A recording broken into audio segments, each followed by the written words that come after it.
Welcome to the Windows and Computer channel, and don't forget, today is the second Tuesday of the month.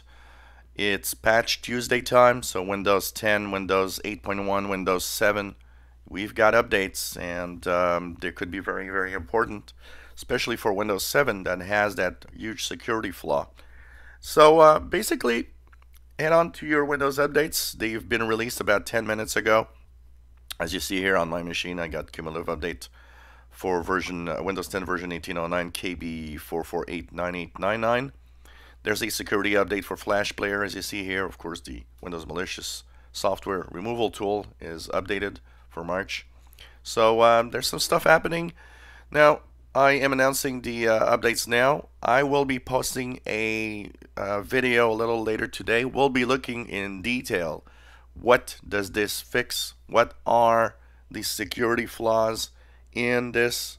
So if you want to know more about these updates, I will of course be posting a more detailed video. But for now, just head on to your machines. Like I said, Windows 7, Windows 8.1, and several versions of Windows 10 are getting this. Patch Tuesday, of course, is the security update Tuesday every month.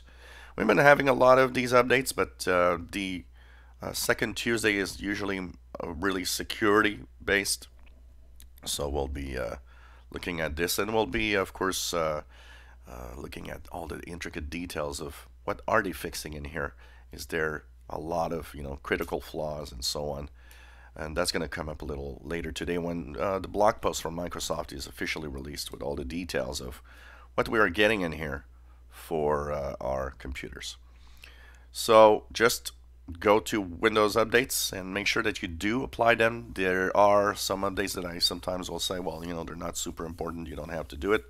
But the Patch Tuesday updates are usually very, very important because of the security nature of the updates. If you want to stay safe, it's the way to go. If you enjoy my videos, please subscribe, give us thumbs up. Thank you for watching.